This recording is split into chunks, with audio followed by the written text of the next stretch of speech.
اخلاقیات کی طرف چلے جائیے تو شادی ان کے یہاں اب ایک فضول سی رسم بنتی چلی جا رہی ہے.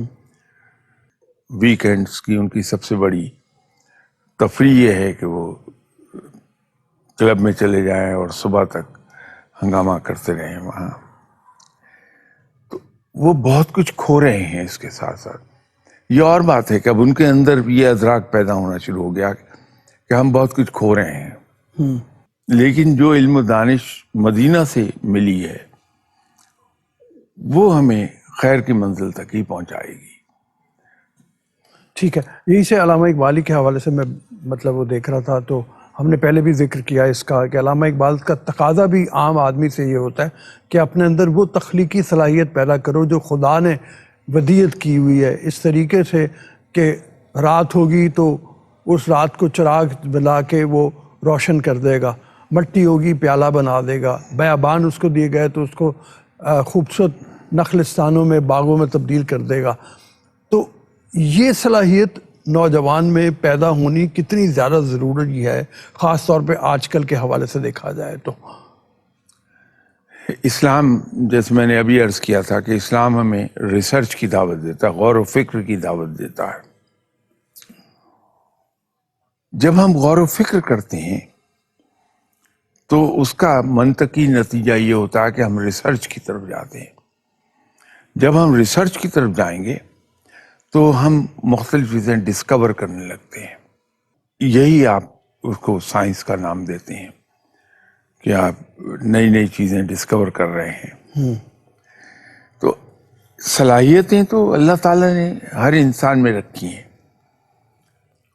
یہ اور بات ہے اس کی ڈسٹریبیوشن ذرا مختلف ہے کہ ایک انسان میں ایک چیز ذرا زیادہ ہے، دوسرے انسان میں وہ کم ہے، لیکن کوئی اور چیز اس میں زیادہ ہے.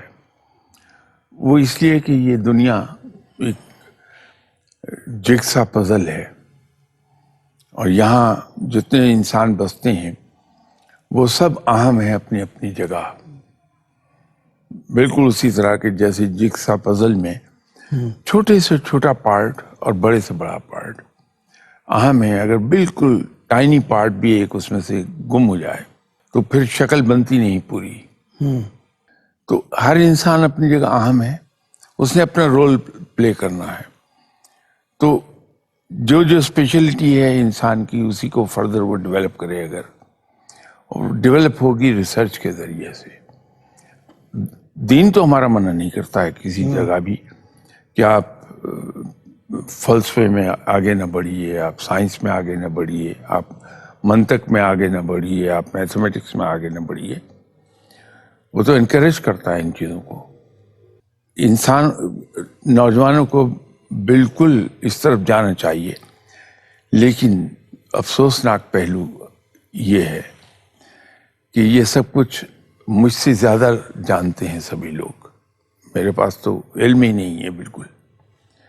لیکن آپ کا نظام تعلیم ایسا ہے جو انفیکٹ ڈسکریج کر رہا ہے تحقیق کو، ریسرچ کو. اگر کہیں اس طرح سے ہم یہ کر پائیں کہ جیسے جب ہم کبھی کلاس 5 ہی میں تھے، بلکہ اس سے بھی کم چھوٹی کلاسز میں، تو ہم سال میں 3-4 بار ہمیں پوری کلاس کو لے جایا جاتا تھا کہیں میوزیم کے دورے پر، کہیں زو کے دورے پر، کبھی پکنک پر. وہ سب ایک ایجوکیشن تھی practical side of the life کی، ہسٹری کی. جب ہم سیکنڈری اسکول میں چلے گئے تو ہمیں مختلف انڈسٹریز کے دورے کروائے جاتے تھے. کلاس پوری کو لے جایا جاتا تھا وہاں. وہ مینوفیکچرنگ پروسیجر ہمیں سمجھایا جاتا تھا. پکنک پر بھی جاتے تھے اس زمانے میں کہ وہ بذات خود ایک ایجوکیشن تھی بڑی. اس سلسلے کو اگر ہم تھوڑا سا اور آگے لے جائیں، ایک انٹرفیسنگ ہم اگر کر دیں کہ جو مختلف فیلڈز میں پریکٹیکلی کام کر رہے ہیں لوگ اور سیلیبریٹڈ ہیں اپنی اپنی فیلڈ میں،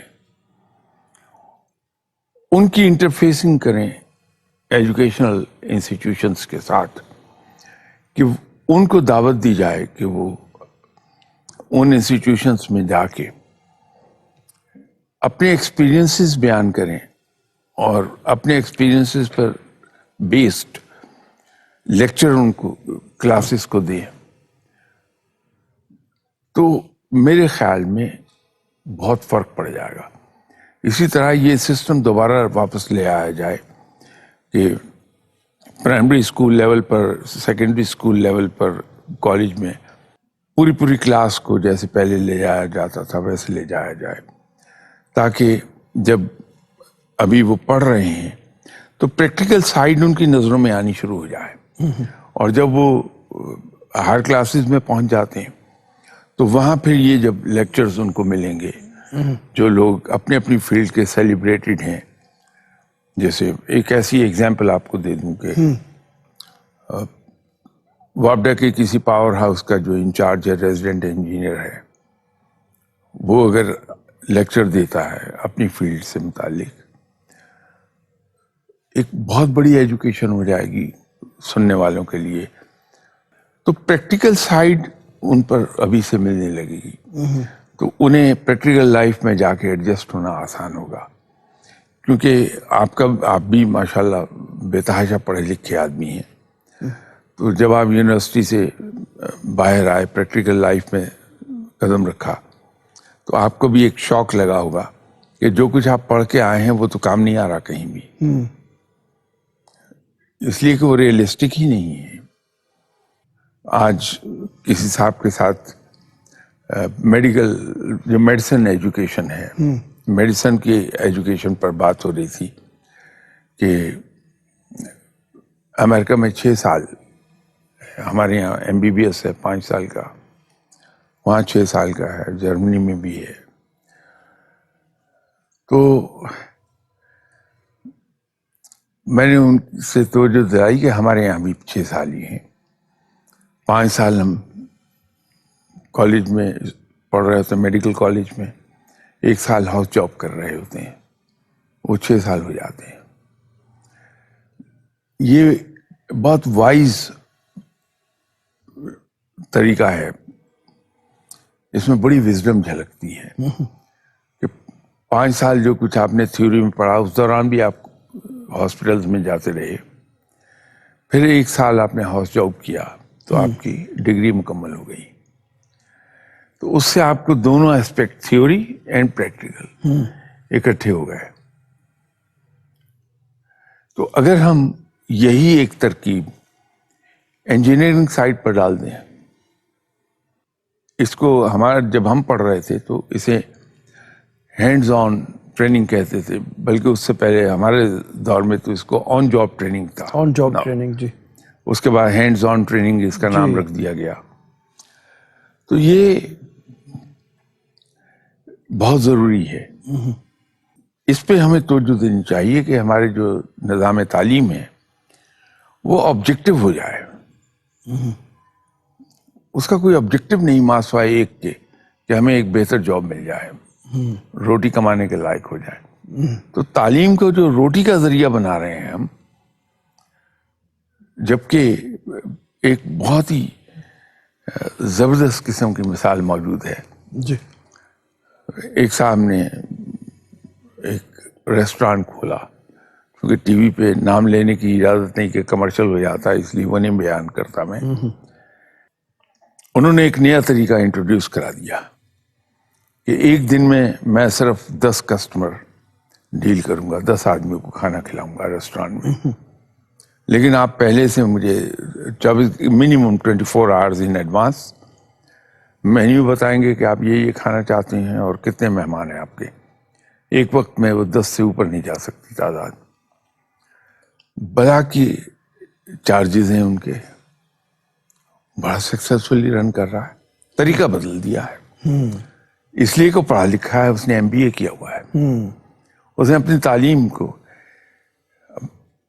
یہ ریسٹورانٹ تو اس کا فیلڈ نہیں تھا، لیکن تعلیم کا فائدہ ملا ہے، علم کا فائدہ ملا ہے اسے۔ ٹھیک، اسی طرح اگر ایک شخص